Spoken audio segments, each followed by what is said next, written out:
Hola, bueno, muchas gracias por la presentación, muchas gracias por la invitación.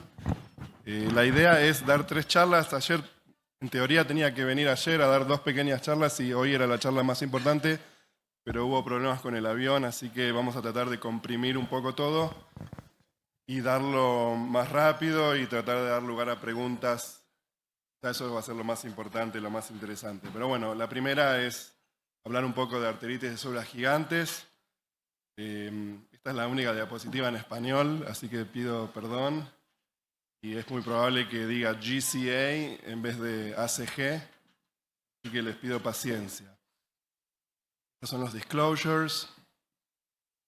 La mayor parte de las medicaciones que van a estar en la charla no están aprobadas por ninguna agencia reguladora para el tratamiento de GCA. La única es el tocilizumab, pero bueno, vamos a hablar de varias otras moléculas.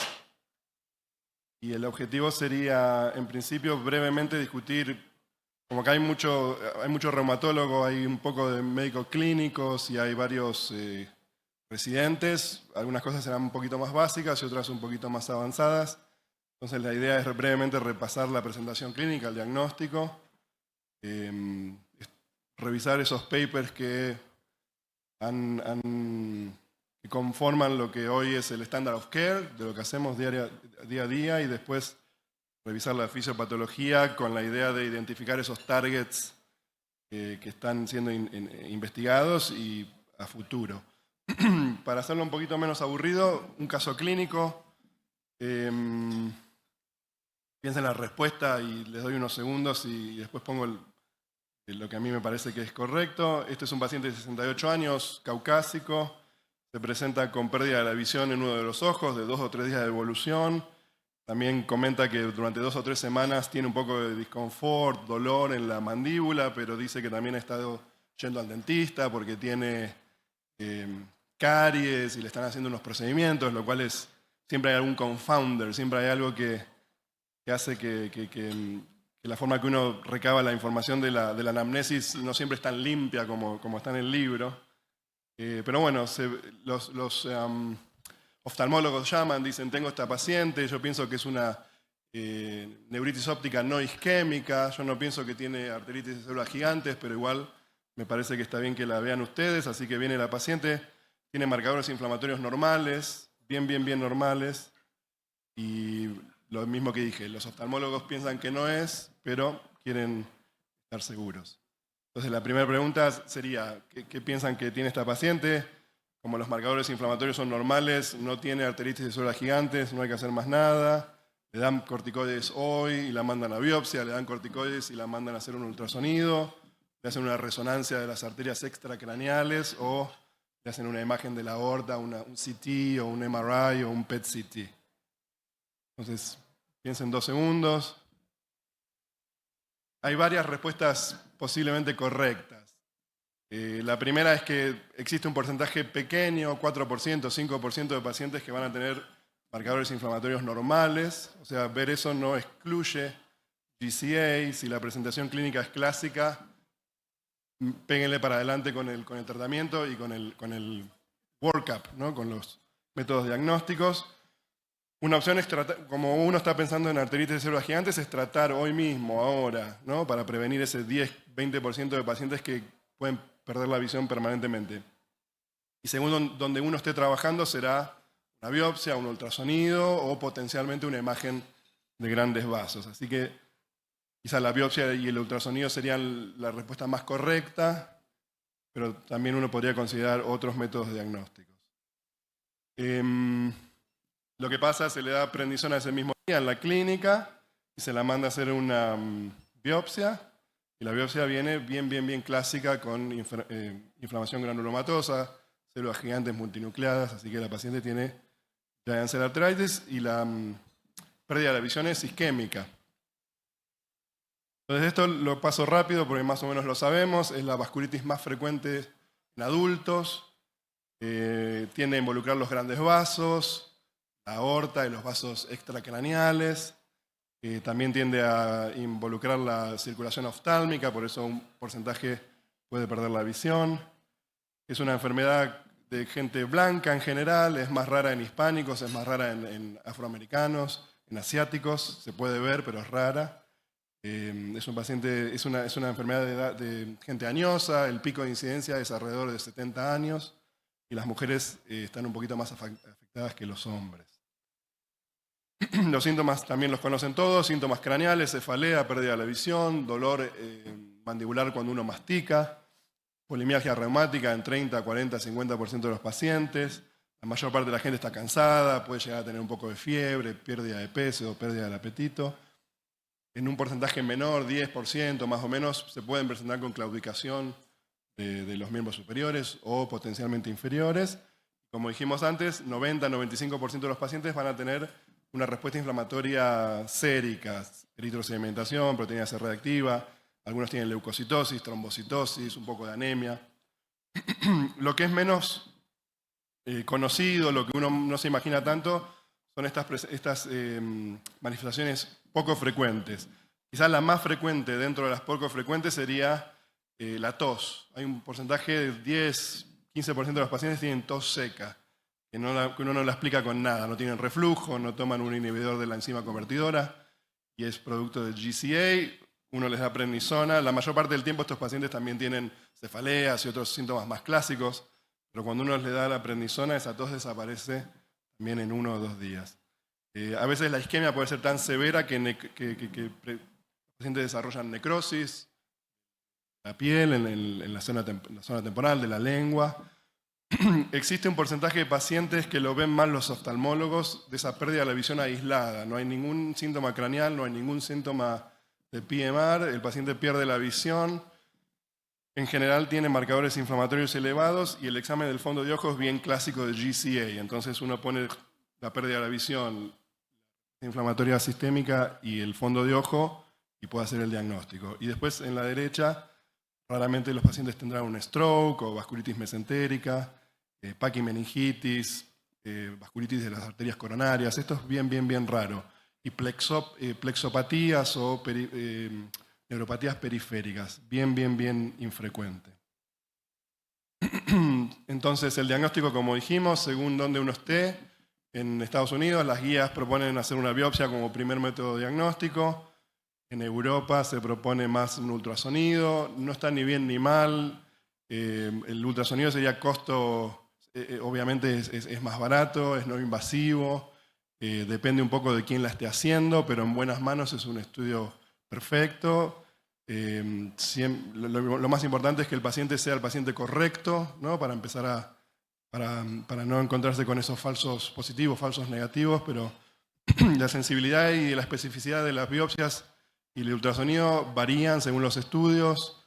La sensibilidad de las biopsias va desde un 40% en algunos estudios hasta el 90%. Obviamente cuando uno la tiene positiva es bien específica. La sensibilidad de ultrasonido con las máquinas modernas, con el entrenamiento moderno, se acerca a un 70, un 80%. La especificidad es un poco más alta, alrededor del 90%. Dos cosas, o quizá una, el halo, que es ese edema alrededor de la pared vascular que se ve en las imágenes, esa cosa concéntrica, hipoecoica. No me anda el puntero, pero bueno, se ve, se entiende. Y las modalidades que están emergiendo un poco con el tiempo son la resonancia de las arterias extracraneales. Ahí ven en la imagen de arriba a la derecha, donde dice 2 y 3, según el grado de engrosamiento parietal y captación de contraste. Si eso es significativo, esos son sugestivas de vasculitis. De vuelta, sensibilidades de un 70-80%, especificidades un poco más altas. Lo bueno de la resonancia es que uno evalúa no solo las arterias temporales, pero el resto de las arterias del cuero cabelludo y a veces puede encontrar en las occipitales o en otras ramas. Y por último, algo que no es parte de la práctica clínica, pero que quizá en el futuro será, hacer un PET-CT. Por el momento hay mucho artefacto con el hueso del cráneo, pero con las máquinas más modernas y las secuencias y tecnologías más modernas es posible que en el futuro, como se ve acá en la imagen, uno empieza a ver captación de FDG en las arterias temporales y eso también facilita el diagnóstico. Y por último, lo otro que uno podría hacer para hacer diagnóstico, muchas veces uno hace una biopsia o un ultrasonido, son negativas y realmente quiere probar qué es la enfermedad. La otra opción que uno tiene es hacer una imagen de las arterias grandes, de la aorta de las principales ramas, Y esto también, pensemos que son análogas, son complementarias, dan una información similar, la tomografía, la angiotomografía, la angioresonancia, la combinación de esas dos con un PET. Lo que uno está buscando en definitiva es esas lesiones características en la luz vascular y en la pared vascular. Para estar en contexto, según algunos estudios de necropsia, casi el 90-100% de los pacientes tienen algún grado de inflamación en las arterias grandes. Eso se va a traducir radiológicamente en un porcentaje mucho menor. Esos engrosamientos parietales, esas estenosis, esos aneurismas van a ocurrir solo en un 15 o en un 30%. Sí, o mejor dicho, esos van a ser clínicamente significativos, van a causar claudicación, el aneurisma va a ser suficientemente grande como para pensar en operar en un 15-30%. Y después va a haber un porcentaje de 50, 60, 70 que uno lo va a ver en imágenes, no va a ser clínicamente significativo y uno lo va a seguir en el tiempo para ver si se convierte en algo que uno tiene que actuar o no, básicamente quirúrgicamente o no. Entonces en las luces, esto no es muy específico, pero lo más específico de la luz sería esas estenosis graduales, largas, en contraposición con esas estenosis focales que uno ve en la aterosclerosis. Lo más importante está en las paredes, entonces uno va a ver thickening o engrosamiento parietal concéntrico, difuso, sin calcificación en general. La calcificación a uno lo hace pensar más en aterosclerosis que en vasculitis. Y según la modalidad, ese engrosamiento lo va a poder ver con tomografía, con resonancia. El PET-CT o PET-MR va a agregar un poquito más a ese engrosamiento que uno va a ver con el CT y el MR, que es la captación de FDG en esos tejidos que están metabólicamente activos porque están inflamados. Entonces acá son ejemplos de tomografía con engrosamiento de la pared de la arteria torácica, de la aorta torácica en dos cortes diferentes. Esta es una angioresonancia en donde las subclavias, especialmente la izquierda, se ve que desaparece, la derecha también está estenosada. Engrosamiento parietal por resonancia, con edema, con captación de contraste. Y por último un PET-CT, viene a la izquierda el PET, en el medio la tomografía y después en el extremo opuesto la combinación de las dos, donde se ve que toda la aorta torácica y abdominal está bien caliente, bien encendida con captación de FDG. Entonces, ¿dónde estamos parados actualmente en el tratamiento? Venimos de esto. Por décadas y décadas, la única medicación que realmente puede poner la enfermedad en remisión cuando uno usa la dosis adecuada han sido los corticoides.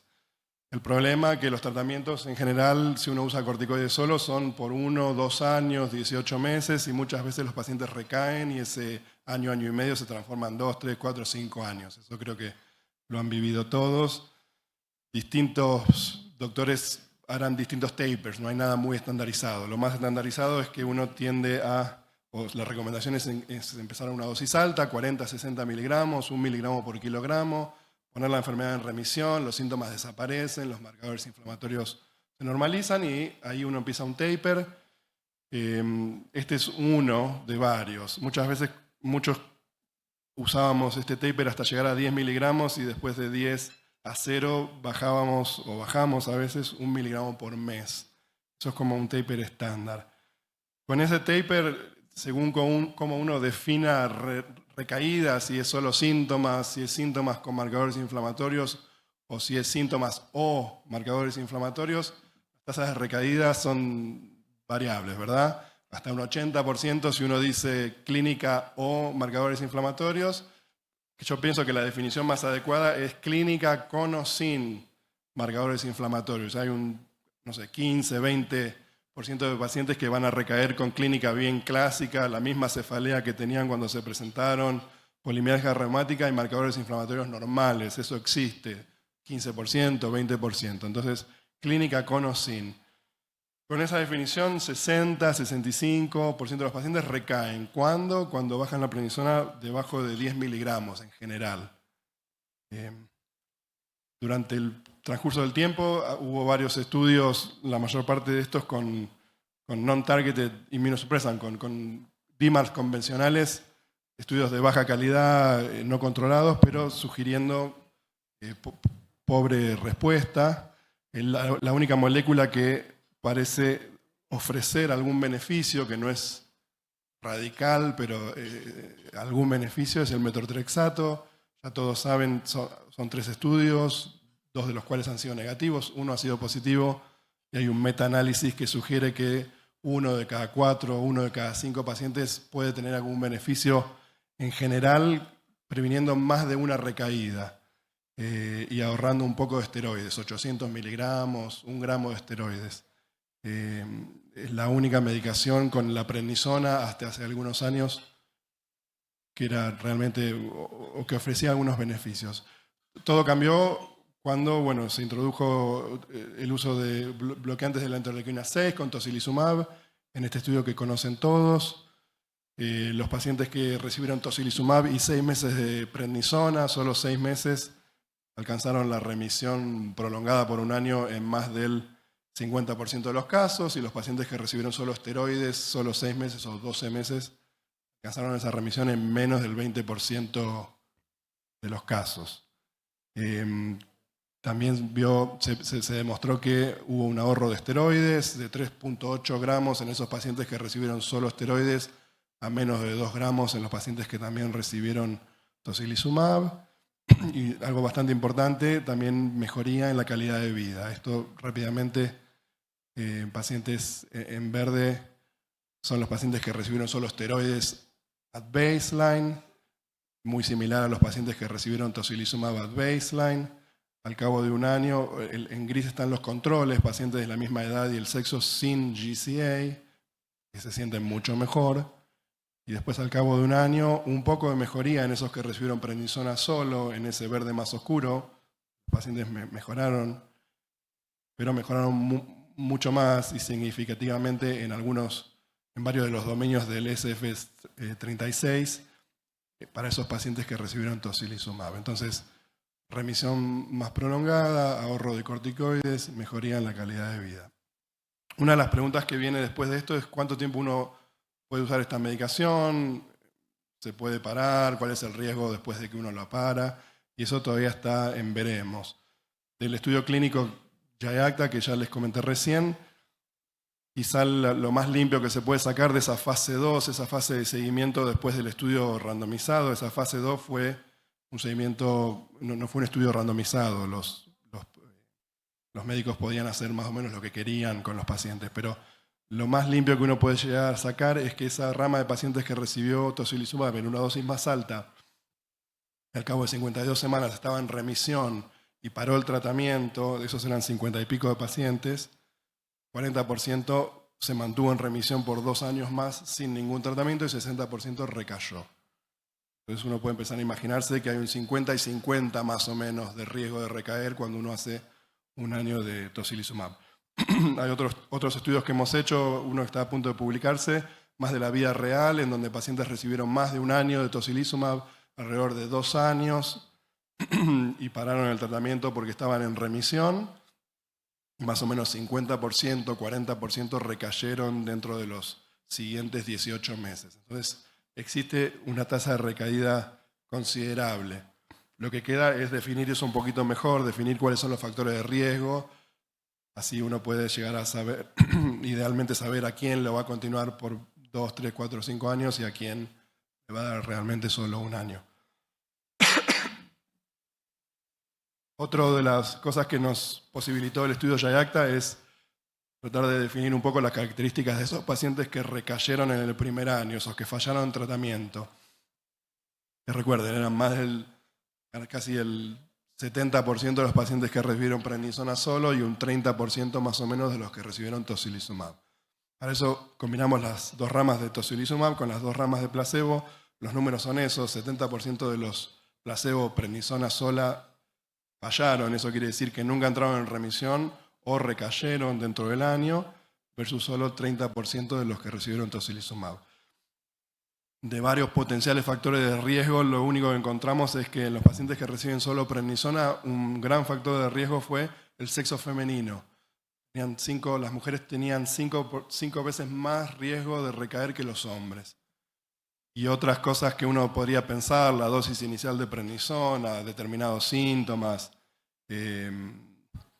los cuestionarios de calidad de vida eso en los pacientes con prednisona sola no mostró ningún efecto. Recuerden que el estudio no estaba planteado para contestar esto y el sample size, la muestra es pequeña, así que hay que tomarlo con precaución. Los pacientes que recibieron tocilizumab, había dos cosas que marcaban un poco quiénes eran esos pacientes que después recayeron. Una, los pacientes que recibieron prednisona menor a 30 miligramos al momento de empezar el tocilizumab, y la otra, que fue un poco una sorpresa, esos pacientes que tenían una performance peor en los cuestionarios de calidad de vida, el FACIT-Fatigue, el SF-36, at baseline, al principio del estudio. Esto todavía es como data que tendrá que sugerir más investigación para saber por qué. Hay un poco de hipótesis. Lo de la prednisona quizá puede ser igual, es como una hipótesis. La dosis más alta llevaba tapers más largos, esos tapers más largos potencialmente podrían haber dado más tiempo al tocilizumab para actuar, ¿verdad? Que tapers más cortos, eso puede ser una cosa. Y los cuestionarios de calidad de vida es un poco una incógnita. Pero una hipótesis también podría ser que distintos pacientes pueden tener distintos niveles de interleuquina 6. Uno sabe que la interleuquina 6 está también influencia del eje hipotalámico pituitario, tiene algún papel en la depresión, en la fatiga, hay algunos estudios en artritis reumatoidea. Entonces uno podría pensar que habría pacientes que tuvieran niveles mayores, entonces esos cuestionarios a baseline eran peores, y esos niveles mayores definirían una enfermedad más agresiva, pero igual, hoy por hoy es ciencia ficción, esto tiene que probarse con data. Después de esto la pregunta es, ¿podemos usar menos de 6 meses? Vamos de 2 años, 18 meses a 6 meses de prednisona, ¿es posible usar menos? Hay 2 pequeños estudios, uno de Suiza y uno nuestro. El de Suiza es bien provocador, es pequeño, son 18 pacientes que reciben 3 pulsos de solumedrol nada más, esas todos los esteroides que reciben una infusión de tocilizumab y después empiezan tocilizumab subcutáneo semanal. Lo que salió mal, en mi opinión, es la definición de ese primary outcome, que para el estudio fue, los pacientes tienen que entrar en remisión al día 31, hasta el día 31 hay chances, hay que entrar en remisión y después mantener esa remisión hasta la semana 24. Ese primary outcome lo cumplieron solo 3 pacientes de 12, un 25%. Un secondary outcome era entrar en remisión, quizá un poquito más tarde que el día 31, y mantener esa remisión hasta el final del año, y ahí había 70% de los pacientes que achieved that, me falla un poco el español. Pero bueno, hay una señal ahí, es posible, seguramente, todavía no se puede recomendar, obviamente, y el riesgo es, que también es importante mencionarlo, uno de estos 18 pacientes tuvo un evento isquémico ocular, así que es algo que hay que estudiar más, todavía no se puede recomendar, pero quizá hay un potencial. Nuestro estudio fue un poquito más down to earth, es menos provocador. Elegimos darles 1 año de tocilizumab subcutáneo semanal y solo 8 semanas de prednisona. Los pacientes podían entrar en 60, en 40 o en 20 según los síntomas. El paciente que recaía con PMR al principio del estudio entraría en 20, el paciente que tenía cefalea y otras cosas en 40 o en 60. 30 pacientes. Y con esto, brevemente, 75%, 76% pudieron cumplir el objetivo primario, el desenlace primario, de entrar en remisión y mantener esa remisión hasta el final del año. 7 pacientes recayeron, en general, cuando ya estaban sin prednisona, dentro de las primeras 15, 16 semanas. Así que esto es algo para proyectar más en un estudio grande, más confirmador, randomizado, controlado, pero seguramente sea posible. De vuelta, no es recomendable todavía. ¿Qué es lo nuevo? ¿Qué es lo que se aproxima? Bueno, varias cosas. Es una etapa muy importante para GCA porque hay un montón de estudios clínicos. Brevemente, los estudios clínicos los vamos a poder como ubicar en este dibujo de patofisiología que está muy simplificado. Ustedes saben, habría una discusión entre células dendríticas y células CD4, un autoantígeno que todavía no se conoce. Esas células CD4 primordialmente se diferenciarían en células productoras de interferón gamma o interleuquina 17, y esas citoquinas orquestadas estarían, si se puede decir, esa respuesta inflamatoria monocítica o macrofágica que después se perpetuaría por varios mecanismos, pero bueno, hay un montón de citoquinas de las cuales las más claves son la interleuquina 6, el GM-CSF que vamos a ver, la interleuquina 23 quizás. Así que en ese dibujo, bueno, vamos a ir poniendo distintas moléculas. Uno es el mabrilimumab, que es un bloqueante del factor estimulante de colonias de granulocitos y macrófagos. Le voy a decir GM-CSF. Lo que uno tiene de la Escuela de Medicina es que el GM-CSF hace que la médula ósea diferencie granulocitos y macrófagos y los libera a circulación, pero es mucho más. Quizás los que hacen artritis reumatoidea ya lo saben porque ha habido algunos estudios anteriormente en artritis reumatoidea. Pero bueno, células B, células T, células dendríticas y otras células secretan GM-CSF. No solo moviliza esas células de médula ósea, pero es una citoquina proinflamatoria, activa macrófagos, promueve angiogénesis y otras cosas. Hay varios estudios recientemente donde uno encuentra que el GM-CSF está expresado en las arterias de pacientes. Cuando uno lo bloquea en distintos modelos, uno ve que varias citoquinas se expresan menos, como la interleuquina 6 y el interferón. Existe un poco de data preclínica para pensar que es una molécula que tiene algún papel. No voy a ahondar más en esto. Entonces, con esta data preclínica en paralelo, hay que decir, se desarrolló un estudio en fase 2, pacientes con enfermedad de reciente comienzo o recaída, randomizados a un taper de 26 semanas de prednisona con o sin mabrilimumab. El primary outcome, el del desenlace primario, era el tiempo a la recaída dentro de esas 26 semanas. Ahora está un poquito más de moda hacer esos estudios en fase 2 cortos para tratar de generar información preliminar rápido y ver si uno va en fase 3 o no. Así que el diseño estaba bien pensado. Y otro secondary outcome que es casi el espejo del primario es el porcentaje de pacientes en remisión a la semana 26.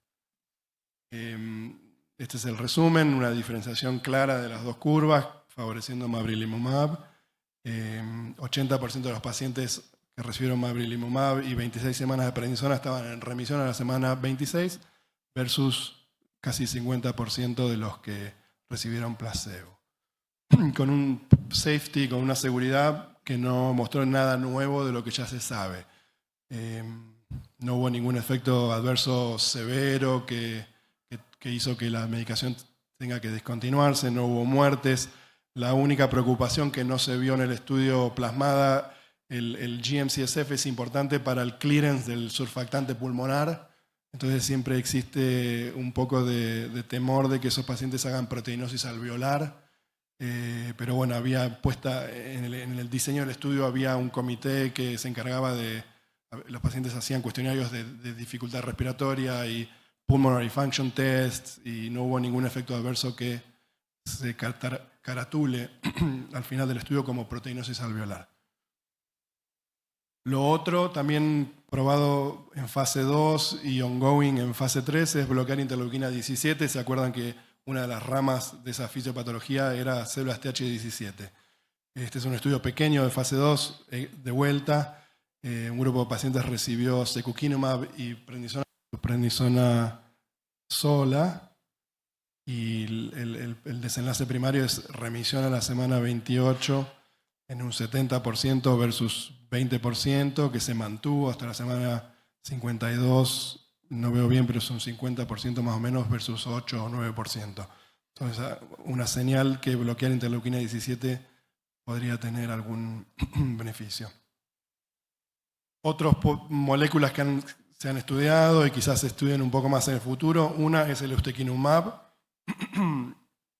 Es como muy tentador pensar que si uno bloquea la interleuquina 23 que ayuda a las células TH17 y la interleuquina 12 que ayuda a las células TH1, si uno bloquea eso con ustekinumab, estos pacientes van a mejorar. Ha habido dos estudios muy piloto, uno que mostró mucho beneficio en un grupo de 25 pacientes refractarios en Irlanda, creo. La mayor parte de los pacientes estuvo en remisión con la salvedad que esos pacientes, el protocolo no estaba diseñado para discontinuar la prednisona. Los pacientes bajaban la prednisona más o menos a piacere de los investigadores y el 75% al final de ese año todavía tomaban 5 miligramos más o menos. Quizá eso influenció un poco los resultados. Un estudio que hicimos nosotros con un taper de 6 meses, bien estricto, en donde casi el 60% de los pacientes recayeron, o sea que en nuestras manos no mostró esos beneficios. Pasando un poco más a la derecha, hay un estudio en fase 2 en desarrollo para bloquear la interleuquina 23, también con la idea del eje interleuquina 23, interleuquina 17, con guselkumab. Esto es teoría. Pacientes con GCA tienen niveles aumentados de VEGF, eso estimula a las células dendríticas a expresar una molécula que se llama JAK1, que interacciona con otra molécula que se llama Notch1 en células CD4 y eso promueve la diferenciación. Entonces ahí hay un pathway interesante para explorar en el futuro. Y por último, bloquear la coestimulación, esa segunda señal entre células dendríticas y los linfocitos con abatacept, que les voy a mostrar en la próxima diapositiva. Con respecto a abatacept ha habido un estudio y hay uno que está en desarrollo.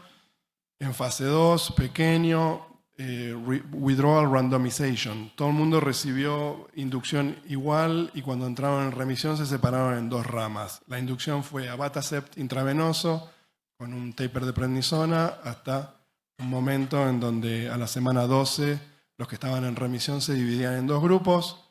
Los 2 grupos continuaban el taper. Un grupo seguía con el abatacept y el otro grupo lo discontinuaba.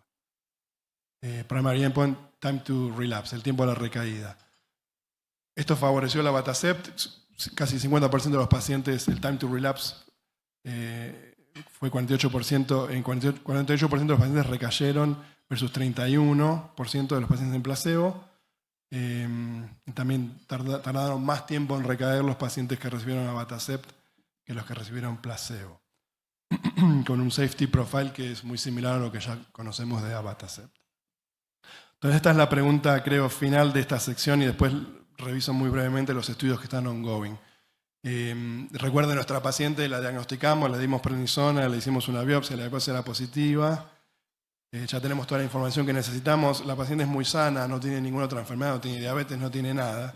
Entonces, ¿uno qué hace? Le da prednisona sola por 18 meses más o menos, le agrega tocilizumab o metortrexato si recae, le agrega tocilizumab o metortrexato ahora. Bueno, piensen lo que harían ustedes. Y lo mismo, potencialmente las 4 son correctas. El mundo está lentamente yendo hacia el agregar tocilizumab más temprano que tarde. Ahora vamos a recibir las guías. Según donde uno trabaje, uno también puede pensar en agregar metortrexato si realmente quiere ahorrar corticoides por algún motivo. Pero bueno, muchas veces terminamos haciendo prednisona sola. Esto está en evolución. Ahora les voy a mostrar qué dicen las guías de distintas sociedades. Las guías americanas dicen que son del año pasado, tocilizumab para todos los pacientes de reciente comienzo y para la mayoría de los pacientes con enfermedad en recaída. Las guías nuestras, que están publicadas hace muy poquito, pensamos que la evidencia es suficiente como para recomendar en los dos, en pacientes de reciente comienzo y recaída. En especial el ahorro de esteroides que uno hace. Si uno espera la recaída que va a ocurrir cuando uno toma menos de 10 miligramos de prednisona, uno ya va a tener 5, 6, 7 gramos de prednisona para el momento que recae, va a tener que aumentar la prednisona, poner tocilizumab y hacer ese segundo taper, ahí van a ser otros 3, 4 gramos y al final va a terminar con 10, 12, 15 gramos de esteroides. Y bueno, si uno agrega tocilizumab upfront, probablemente lo reduzca significativamente. Las guías Euler, que son las más viejas, tocilizumab para los pacientes que recaen o los pacientes nuevos que están en riesgo de toxicidad por esteroides. ¿A dónde o qué es lo que está ongoing? Upadacitinib, hace un par de años ya, 2 o 3 años que está ongoing, probablemente pronto a reportar resultados. Secukinumab, ese fase 3 del fase 2 que fue positivo. Guselkumab, que también mencioné, y otro estudio de abatacept y un estudio interesante en Francia que compara metortrexato con tocilizumab. los dejo con las guías que en poquitas semanas, con suerte, va a estar en PubMed. Así que tomaría preguntas si no se durmieron todavía.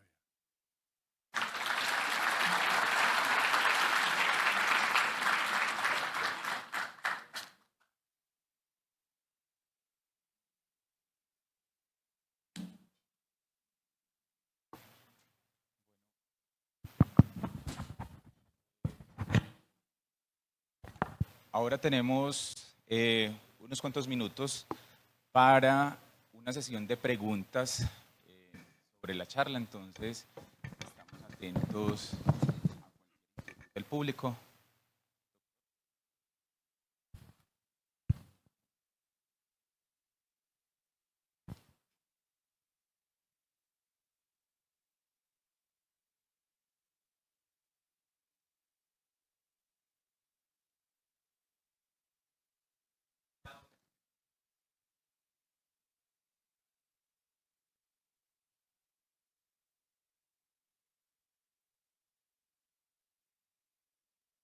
Ustedes en su centro de investigación.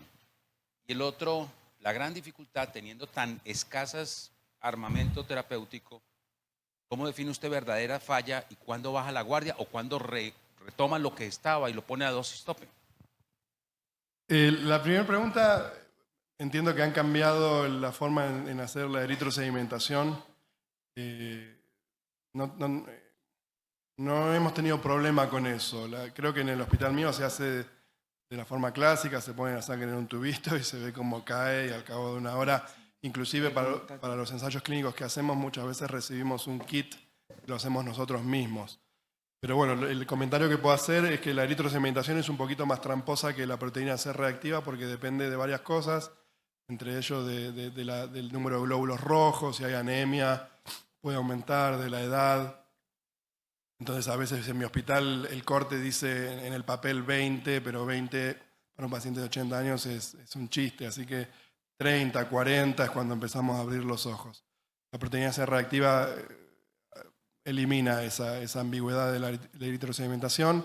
La mayor parte de los pacientes tienen las dos elevadas cuando están elevadas, pero raramente hay discrepancia. Si hay mucha discrepancia, una proteína C reactiva, una eritro muy alta, una C reactiva muy baja, hay que pensar en una discrasia de células plasmáticas y raramente esos pacientes pueden tener amiloidosis y la amiloidosis raramente puede puede pretender ser una GCA, pero ahí estamos yendo ya a casos extremos. Esos son los comentarios que puedo hacer de la eritrosedimentación. La segunda es cuando uno aumenta los corticoides de vuelta. No entendí muy bien la segunda.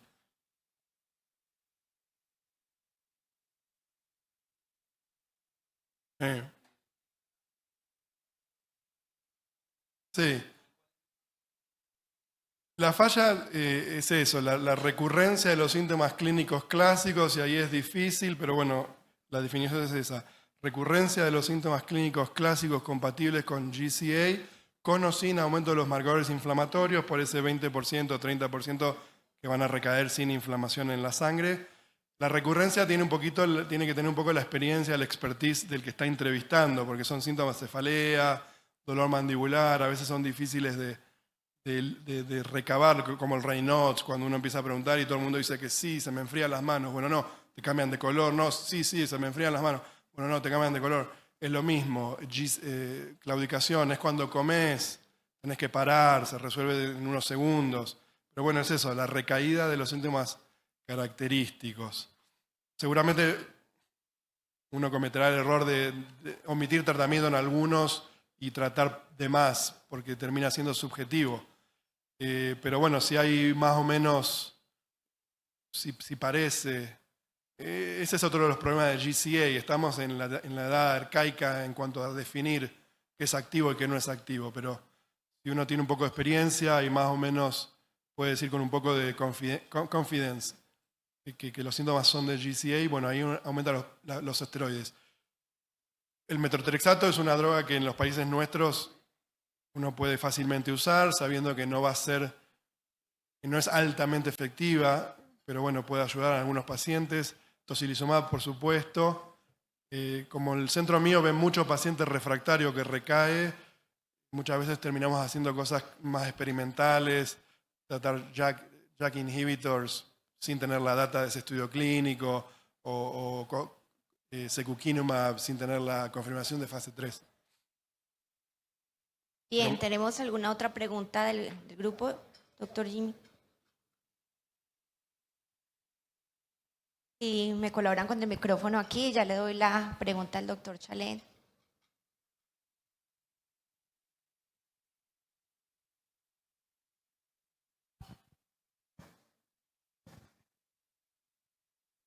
Muchas gracias, doctor, por su conferencia. Quería preguntar acerca del tocilizumab intravenoso en esta indicación, porque pues, todo está publicado con subcutáneo. No siempre es cómodo el subcutáneo, no siempre es fácil. Nosotros atendemos a veces pacientes de ciertas regiones para quienes el subcutáneo es un poquito complicado y es más fácil un intravenoso mensual. A fines prácticos pensamos que es equivalente. 4 miligramos por kilogramo mensual intravenoso, 162 miligramos cada 2 semanas subcutáneo y el 8 miligramos con la dosis semanal. No hay estudios que me posibiliten decirlo, pero en la práctica clínica uno ve que los pacientes se comportan de forma similar. También hay problemas con los seguros. En Estados Unidos hay bastantes problemas con los seguros, qué está cubierto, qué no está cubierto. Muchas veces la dosis subcutáneos, los seguros la aprueban, pero con un copay que tiene que pagar el paciente que es $1.000, $2.000. Entonces después hay varios mecanismos. A veces la compañía ayuda o a veces los pacientes se les ofrece intravenoso, que unos mecanismos que no entiendo muy bien, está como mejor cubierto el paciente. Pero yo pienso que son análogas las rutas. Bien. Doctor Jimmy, y ya le doy la palabra al doctor Carlos Jaime.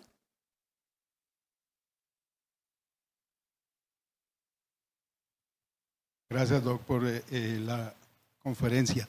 En cuanto al diagnóstico, hay un poquito de no puntualidad en ecografía versus biopsia. Ecografía de pronto como tamizaje, biopsia si no la ecografía no funciona. Y en cuanto a la biopsia es hacer las dos arterias, y lo otro es la longitud también, porque como las lesiones son intercaladas, sería 2 centímetros. ¿Usted qué opinas de eso? Y lo otro, de los corticoides, el año pasado salieron las Treat to Target recomendaciones para esta enfermedad y no está claro la dosis de corticoides ni el biológico. Y en general se recomienda dosis medias, moderadas, más que las altas cuando se inician. ¿Qué piensa de eso? Sí, por mucho tiempo hubo como esta pelea, entre comillas, de biopsia versus ultrasonido. Son todas herramientas que uno tiene, según donde uno trabaje, según la experiencia que uno tenga por ahora, uno elegirá una o elegirá otra. Son opciones válidas. Obviamente si uno tiene una persona de referencia que pueda hacer ultrasonido, que es más barato, menos invasivo, yo recomiendo que se haga ultrasonido y uno puede reservar una biopsia para esos pacientes que tienen resultados negativos o equívocos o inclusive imágenes. En mi hospital es cultural, mucho de esto también es cultural. Hacemos un poco más de biopsias por ahora que ultrasonidos, pero también está avanzando el tema del ultrasonido, así que nada de malo con hacer ultrasonido. Las dosis, respondo a la última y después trato de acordarme la del medio. Las dosis en general recomendadas son altas dosis, de 40 a 60 o 1 miligramo por kilogramo, para tratar de prevenir esa ceguera que ocurre en ese 10-20% de los pacientes. Creo que las guías europeas dicen 1 miligramo por kilogramo y las americanas y las nuestras dicen 40-60. Hay algunas excepciones, hay a veces que son pacientes que tienen comorbilidades, diabetes, osteoporosis muy severa, que los síntomas tampoco son síntomas de PMR, y uno por ahí, no sé, raramente uno diagnostica a un paciente con PMR que tiene GCA, pero los síntomas primordiales son PMR o comorbilidades de vuelta, y uno puede pensar en darle una dosis de 30 miligramos o 20, pero eso sería la excepción, eso sería la menor cantidad de pacientes. Hay alguna data también, no muy de la mayor calidad, pero que sugiere que si uno trata con dosis altas upfront, va a tener menos problemas después. O sea, hay como varias razones por las cuales uno elegiría si puede, y eso termina siendo la mayor parte de los pacientes, dosis más altas, arriba de 40 miligramos. 60 miligramos es el número que uno piensa rápidamente. Y después una del medio se me fue. Tenías otra pregunta en el medio. Bueno, eso también. Hay varios estudios que si es unilateral, bilateral, que cuánto mide. La respuesta corta es eso, por lo menos 1 centímetro. Si es más larga, mejor, porque el patólogo la va a cortar y si no la encuentra acá, la inflamación la encuentra acá. Por lo menos 1 centímetro. Cuando uno hace biopsias unilaterales, hay 2 o 3 estudios para ver cuál es la tasa de discordancia, que si uno hubiera hecho las dos la encontraba. La discordancia va del 3 al 12%. Entonces ahí está la discusión del que piensa de ese 3 a 12% significativo y le va a hacer bilateral versus, a mí eso no es significativo y voy a hacer unilateral secuencial. También depende de tu cirujano. Nosotros por muchos años tuvimos un cirujano, nosotros éramos más de la escuela de hacer bilateral. La cosa con el tiempo va cambiando un poco y teníamos un buen cirujano que nos acompañaba, que ahora no trabaja más con nosotros y ahora los cirujanos están un poco más reacios y a veces hacemos unilateral secuencial. Pero bueno, las recomendaciones de las guías es unilateral, 1 centímetro, dentro de las 2 a 4 semanas de empezar los esteroides para minimizar que la inflamación desaparezca. Yo he hecho biopsias en pacientes que han tomado prednisona por más de 1 año y he tenido resultados positivos. O sea que eso de las 2 a 4 semanas es altamente recomendable, pero no es absoluto. Si uno piensa que le va a servir, eso no sería una contraindicación si ha estado en prednisona por más tiempo. Lo que sí sería quizá una contraindicación con el ultrasonido, porque está bastante comprobado que durante una semana o dos de corticoides hace que ese halo desaparezca. Pero la biopsia quizá dura más, las abnormalidades duran un poco más. En el sentido de la pregunta del doctor Jimmy, más allá de ese subgrupo de pacientes que se les empieza glucocorticoides y que empieza a desaparecer el halo, ¿habría algún otro paciente en el que uno preferiría hacer biopsia en lugar de hacer ecografía, teniendo una persona entrenada para hacer ecografía o no? Si uno está sospechando un imitador, los imitadores de Giant Cell Arteritis pueden ser otras vasculitis, como raramente ANCA, granulomatosis con poliangiitis y Churg-Strauss, poliarteritis nodosa, muy raro, vasculitis crioglobulinémica, la amiloidosis, la sarcoidosis, el linfoma intravascular. Esto es raro. Si uno tuviera IgG4 related disease, son case reports. Si uno tuviera alta sospecha, bueno, el ultrasound te va a mostrar un halo, pero no vas a saber qué es. Y la biopsia obviamente te va a mostrar lo que es. Pero también hay alternativas. Si vos pensás que es amiloidosis, puede ser una biopsia de grasa subcutánea. En aras del tiempo tenemos espacio solo para 2 preguntas, entonces sería el doctor Carlos Jaime y luego el doctor Javier Cajas. Doctor, su posición acerca del uso de aspirina en arteritis de células gigantes. Hay como 5 o 6 estudios retrospectivos, de los cuales 2 o 3 son positivos y 2 o 3 son negativos. Las recomendaciones de las guías han cambiado, de anteriormente ser aspirina para todos los pacientes con GCA, a no aspirina en algunas guías. Las europeas dicen no aspirina a no ser que haya otra razón cardiovascular, aterosclerosis. Las guías americanas dicen aspirina solo si hay enfermedad de los vasos del cuello. Es una controversia que con la data que tenemos no se puede responder. Nosotros pensamos que quizá habría algún beneficio en esos pacientes que tienen involucrados los vasos del cuello, las carótidas o las vertebrales. Pero no está suficientemente comprobado. Pero esa es la recomendación, pacientes con enfermedad de vasos del cuello.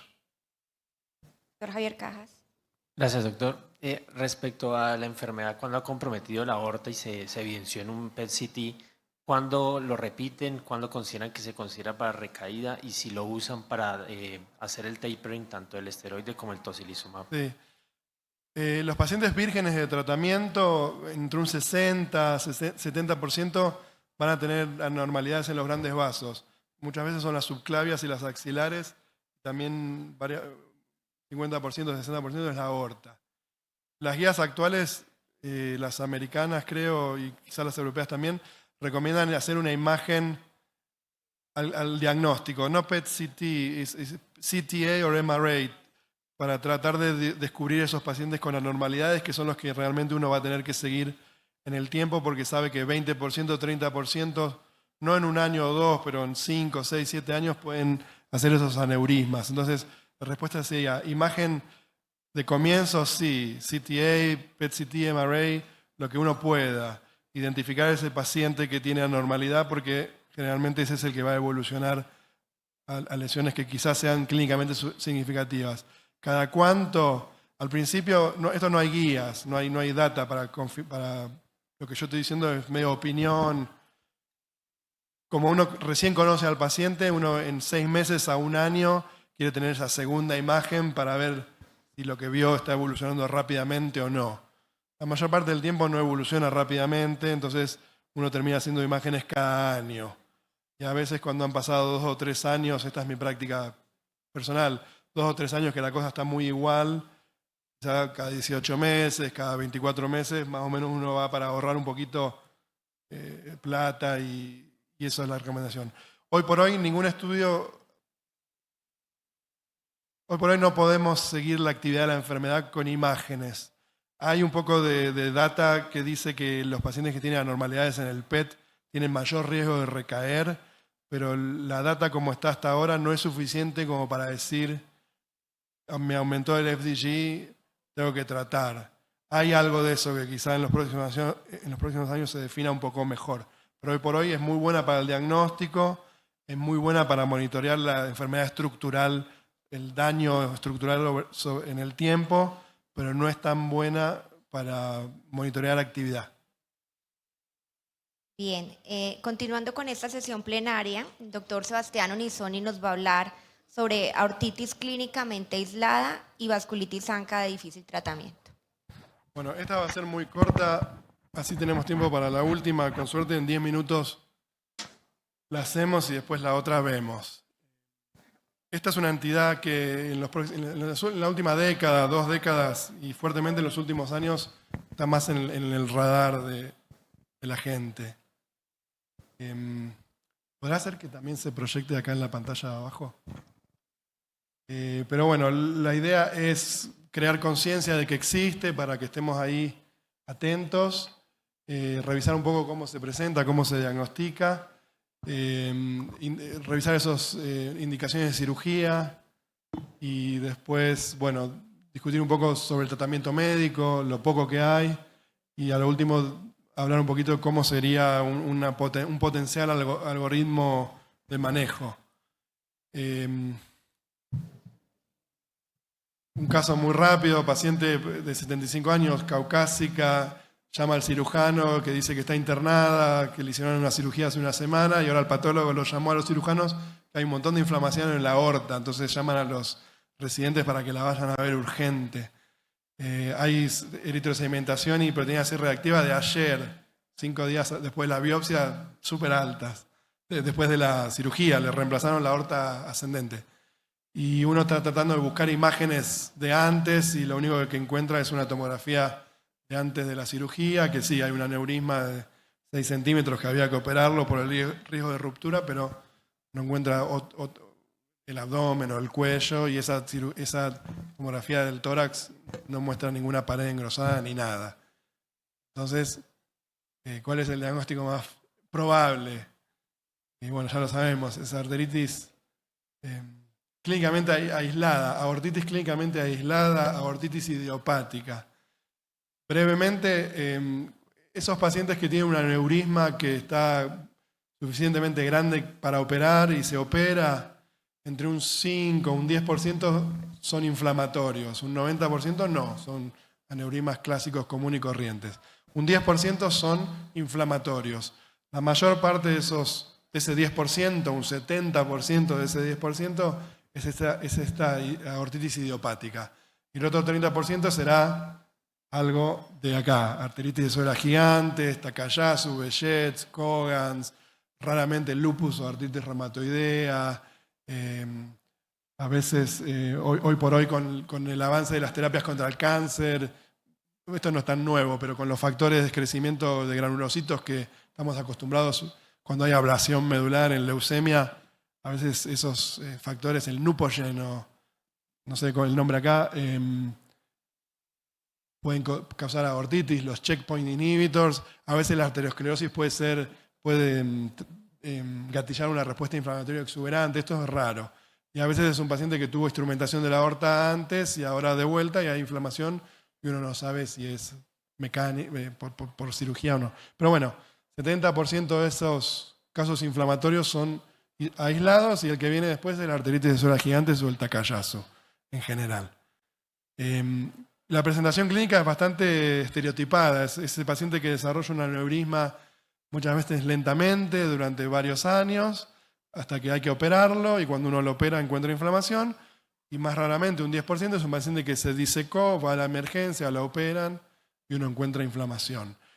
Más del 90%, casi el 100%, involucra la aorta ascendente con distintos grados de extensión, hacia el callado, la aorta descendente y a veces hasta toda la aorta. Lo más frecuente es que el paciente esté asintomático. Hasta el momento de la cirugía no le pasa perfecto. A veces pasa que el paciente va a hacerse un estudio por cualquier otra cosa, una radiografía de tórax, por lo que sea, el mediastino está aumentado, se diagnostica un aneurisma, un ecocardiograma, y ese paciente se sigue en el tiempo, años a veces, hasta que se opera, y ahí uno encuentra que era un aneurisma inflamatorio. Raramente, esto es raro, el paciente puede tener síndrome constitucional, como un paciente con GCA, y raramente la lesión puede ser tan grande que cause dolor o grande que haga que la válvula aórtica no cierre y se presente con insuficiencia aórtica. Hoy por hoy es un poco más frecuente que antes que el cirujano, si tienen un poco de experiencia, te llamen antes, porque le llama la atención que el aneurisma es como muy extendido. Muchas veces estos aneurismas es de todo el callado de la aorta, o le hacen marcadores inflamatorios ellos antes de operar. Entonces a veces uno sospecha esto antes de tener la confirmación histológica. Cuando uno tiene esa biopsia, más del 90% es una biopsia que uno no puede distinguir de arteritis de suela gigantes. Es inflamación granulomatosa y raramente son formas linfocitarias que uno tiene que pensar en sífilis o en enfermedad por IgG4. De vuelta, la mayor parte del tiempo no hay marcadores inflamatorios disponibles porque no se hicieron, y si hay, muchas veces son normales, no siempre son elevados. Otro workup es negativo y las imágenes en general son menos exuberantes que las otras, que el Takayasu o que el GCA, menos de engrosamiento parietal. Algunos pacientes pueden tener FDG, pero todavía está poco claro cuál es el porcentaje porque no hay mucha data. Lo que sí se sabe es que hasta hace un tiempo se pensaba que era solo una enfermedad de la aorta ascendente y nada más, pero bueno, un poco de investigación mostró que un 50% de los pacientes tienen algunas otras alteraciones quizá de menor calibre, a veces las arterias carótidas o las ilíacas están un poquito más aumentadas de tamaño, ectáticas. Es frecuente encontrar lesiones al mismo tiempo. También es frecuente que estos pacientes con el paso del tiempo, al cabo de varios años, desarrollen otro aneurisma en algún otro lugar que tenga que operarse. Entonces es importante que queden en el radar del reumatólogo y el vascular por varios años. Esto es más o menos lo que dijimos. ¿Cuántas veces el paciente tiene otras lesiones? Bueno, 50-75% de las veces. Por eso es importante también hacer imagen más allá del tórax. 50% de los pacientes desarrollan nuevas lesiones importantes que hay que operar. El tratamiento médico, prednisona, lo que se les ocurra, ¿qué impacto tiene? Absolutamente no se sabe. Vamos a ver, se usan algunas medicaciones, pero no se sabe si tiene algún impacto temprano, si disminuye el crecimiento de la lesión, si tiene algún impacto tardío, disminuyendo el riesgo de una nueva lesión, no se sabe. ¿Cuántas veces este paciente al cabo de un tiempo se va a convertir en un paciente con GCA clásica o PMR o una enfermedad más definida autoinmune, 15%, la mayor parte son estos clinical aortitis idiopática. Se sienten bien ante la cirugía, se sienten bien después de la cirugía. Las visitas son así un poco sociales, ¿cómo andas? Bien, no pasa nada. Haces marcadores inflamatorios y bueno, vas haciendo tu imagen que después vamos a discutir. El manejo quirúrgico, esto es bastante importante. Lo más importante acá es tener de socio al cirujano. El aneurisma que está creciendo rápido, por eso esa imagen temprana es importante, porque si uno descubre que está creciendo más de 0.5 centímetros dentro de los primeros 6 meses o del primer año, pero uno puede tener una idea ahí temprano a los 6 meses, bueno, hay que operar. Si tiene más de 5.5 hay que operar, porque se puede romper. Si hay disección tipo A proximal, obviamente hay que operar. Si es sintomático porque está causando insuficiencia aórtica, bueno, hay que operar. Y lo que se hace es reemplazar el segmento dañado por un graft. Y hay varias técnicas, depende de la extensión. La aorta ascendente, la hemi-arch, la aorta ascendente y parte del arco, todo el arco. A veces las lesiones son muy, muy grandes y se hace ese procedimiento de elephant trunk, que es en 2 tiempos. Al principio se opera, se hace una anastomosis proximal de un graft y se deja la parte distal flotando adentro del aneurisma, en la aorta, y al cabo de varias semanas se abre ese tejido redundante, se reseca y se anastomosa la parte de abajo. El manejo médico es controversial por la ausencia de data. No sé, habrá 10, 15 reportes también limitados, la mayor parte de retrospectivos. Entre el 10, 30, 40% de estos pacientes reciben prednisona después de la cirugía, pero está poco definido en esos papers quiénes son, por qué a algunos se les dio y a otros no. Es medio lo que cada uno decidió, no hay mucha información. Y después hay reporte de casos. Más pacientes actualmente recibiendo tocilizumab, siguiendo la escuela del Giant Cell Arteritis, metotrexato, azatioprina, micofenolato, ciclofamida. Hay 1 o 2 casos con anakinra. De vuelta, no se sabe si hay un impacto al corto o a largo plazo. Lo que uno puede llegar a pensar, bueno, ahora vamos a ver lo que uno puede llegar a pensar. En este caso, bueno, se confirma el diagnóstico, hay inflamación, en la anamnesis no hay nada más, no hay cefalea, no hay PMR, no hay nada, el paciente se siente bien. Ustedes piensan que esto es aortitis idiopática, entonces, ¿cuál sería la recomendación? No se hace más nada porque ya se operó y ese paciente está curado, entre comillas. Le voy a dar prednisona, le voy a hacer una imagen más allá del tórax para ver cómo están las otras arterias.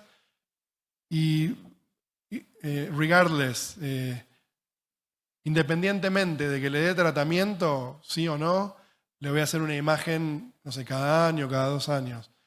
Lo que sí no está en discusión es, bueno, hacerle una imagen del cuello y del abdomen para ver si hay otra área que se muestra como con vasculitis activa, con engrosamiento parietal, edema, FDG, lo que sea que estás eligiendo para ver si hay enfermedad activa, porque eso te puede justificar el tratamiento ahora. Con la idea de tratar de prevenir daño arterial en esos otros territorios.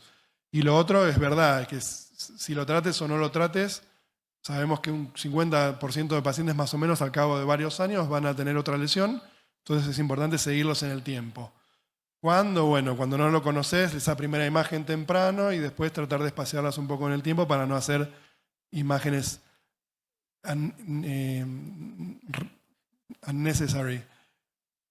En estos pacientes, como los pacientes con Takayasu, son esos que uno quiere switchar a resonancia porque van a necesitar varias, entonces uno va a querer prevenir irradiarlos tantos con tomografía. Entonces es un buen caso clínico, es una buena situación clínica para hacer resonancias, por seguridad. Este es un algoritmo medio personal. Uno a veces va a tener esa confirmación que el paciente ya se operó, a veces va a sospechar porque la lesión tiene engrosamiento parietal, porque hay marcadores inflamatorios elevados. A veces uno va a hacer diagnóstico de GCA o algo y va a tratar, pero a veces no va a haber nada y va a ser o confirmada o presumida. Si está confirmada, lo que sería interesante es, bueno, ver el resto de las arterias más allá del lugar que se operó. El lugar que se operó, cuando uno haga una imagen, va a estar bastante alterado. Va a haber edema, va a haber FDG, porque acaba de haber una cirugía. Pero uno quiere ver el cuello, quiere ver el abdomen. Si afuera del tórax hay inflamación, uno puede pensar que ese paciente no necesita tratamiento ahora, porque hay muchos reportes de enfermedad limitada al tórax, que cuando uno reseca la inflamación, como que el paciente no necesita más tratamiento. Igual uno no sabe si hay inflamación microscópica que uno no está capturando con la imagen, pero uno podría decir hoy, rápidamente, con cuidado, que bueno, ese paciente no necesita tratamiento, no necesitaría, pero sí necesita seguimiento. Si hay inflamación en otras arterias, bueno, uno discute con el paciente que la data es limitada, que existe en teoría un beneficio, quizás si hay inflamación, de erradicarla, y uno pensaría que quizá eso prevendría más daño crónico arterial y quizá prevendría otras lesiones, no se sabe, pero uno discute eso y en algunos pacientes los tratará y en otros no. Yo termino tratando varios pacientes hoy por hoy con la escuela del GCA. Les doy a la mayoría un taper corto de prednisona de 2 o 3 meses y les doy tocilizumab, a veces prednisona sola, a veces tocilizumab sola. Es otro dolor de cabeza de decidir hasta cuándo y qué uno va a seguir para decir es suficiente. Eso lo dejamos para la próxima charla. Y bueno, ese sería el paciente que está confirmado. El paciente que está presumido, bueno, hay que operar hoy porque ese aneurisma tiene 8 centímetros, bueno, hay que operar. La biopsia no muestra nada, uno piensa que quizás no tiene inflamación, no tiene aortitis. Si muestra inflamación, bueno, entramos de vuelta en el algoritmo de tratar de tener imágenes de las otras áreas para decidir. Si la cirugía no es inminente, uno tiene tiempo. Estos son los pacientes que a veces uno sigue por años. Uno hace una imagen que puede o no estar anormal, pero uno ya tiene la imagen anormal del tórax, entonces uno piensa que puede haber arteritis, y eso nos trae de vuelta a la discusión de lo que no se sabe, de los riesgos y los beneficios, y algunos pacientes se tratarán y otros no. Yo tengo ejemplos de todos, del que no se trató y anduvo bien, del que se trató y anduvo bien, del que se trató y anduvo mal. Un ejemplo es una paciente que se trató, tenía FDG aumentado en toda la aorta, y se le dio como 24 meses, se le dio un curso de prednisona, una imagen que no cambió, se le dio tocilizumab, a los 7 meses no cambió, 12 meses, 24 meses, y la imagen era siempre igual, con FDG uptake, y hasta que se le paró el tratamiento, y después de un tiempo necesitó cirugía, y la cirugía mostró inflamación. Pero eso es un caso solo. Evidentemente más investigación es necesaria. Entonces eso sería todo para esta. Y no sé si vamos a tener tiempo para la otra. ¿Hacemos esto? ¿La otra? Bueno, después hacemos... Esta la vamos a hacer rápida y después hacemos un poco de preguntas. La idea era dar 2 charlas ayer, de 20 minutos, media hora, y una hoy. Pero se me atrasó el vuelo, entonces perdí la conexión y tuve que volar el día siguiente. Bueno, esto es lo que me habían pedido, es tratar de discutir un poco de esos casos difíciles de ANCA vasculitis. Entonces lo que se me ocurrió es, en un minuto, que ahora van a ser 20 segundos, repasar para los residentes cómo se presentan estos pacientes. En 1 minuto y medio, repasar realmente rápido por qué estamos donde estamos y después terminar con 2 o 3 situaciones clínicas que son las que todavía dan bastante dolor de cabeza.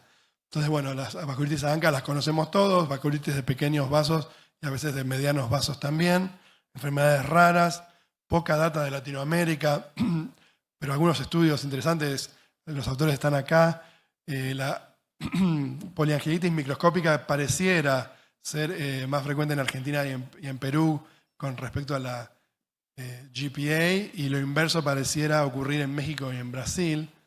Ahí están las incidencias. La enfermedad se puede dar desde niños hasta adultos, pero el pique es a los 40, 50 para el GPA y un poquito más para más viejos, para más grandes, más adultos para los MPA. Y manifestaciones clínicas que sabemos todos, en la piel, manifestaciones pulmonares. En azul están las que son específicas de GPA y no se ven en MPA. En negro está lo que se ve en las dos, y en verde es el interstitial lung disease, que es mucho más frecuente en MPA que en GPA. Pero bueno, tenemos nódulos capitados, hemorragia alveolar, enfermedad sinusal, destrucción del tabique, estenosis endotraqueal o subglótica, perdón, un cilindros representando glomerulonefritis, epiescleritis, parálisis del nervio radial o cualquier otra mononeuritis y proptosis, una masa inflamatoria, por ejemplo, en GPA. Y muchas más, estas son como las más características. Lo más frecuente es riñón, pulmón, piel, sistema nervioso y ojo. Y vamos a hablar de MPA y GPA. Dejamos de afuera el EGPA o el Churg-Strauss, porque si no se hace como muy largo. Diagnóstico, bueno, las dos herramientas, la biopsia, que es el patrón de oro. Ahí hay ejemplos. Es una vasculitis focal y segmentaria, en un vaso que se extiende en el espacio esparchada. Eso es focal, y segmentaria es que no es toda la pared, es una porción de la pared. Necrotizante. Cuando uno va al riñón hay eso y hay glomerulonefritis con semilunas. Y en la GPA, aparte, a veces hay masas celulares, inflamación celular con necrosis, que es lo que se ve ahí abajo. Y ese stain es el CD68, que marca para macrófagos. Y los ANCA. La controversia si hay que biopsiar a todos o no, quizás no a todos. El paciente tiene una clínica clásica y tiene ANCA, quizás no necesite biopsia, pero bueno, la biopsia es el patrón de oro. ¿Cuáles serían esos tratamientos, esas situaciones difíciles de dar hoy por hoy? Bueno, ese paciente que no responde al tratamiento de inducción inicial, el paciente críticamente enfermo en el ICU, intubado, en diálisis, ese siempre es un paciente difícil. El paciente con enfermedad intersticial y después el paciente con inflamación de la vía aérea grande, de la tráquea y los bronquios. La mayor parte de los pacientes, bueno, rápidamente, gracias a todos estos estudios, la mayor parte de los pacientes andan bien y uno tiene un montón de armas para tratarlos. La mortalidad desde el año 70 hasta ahora ha bajado, se morían 40%, bueno, en una época se morían el 80% de los pacientes. Cuando empezamos a usar prednisona y ciclofosfamida, 40%, ahora 20% o menos. Lo mismo, la incidencia de insuficiencia renal crónica ha mejorado por todos esos estudios. ¿Quiénes se mueren? ¿Cuáles son las causas? Infección y mortalidad cardiovascular.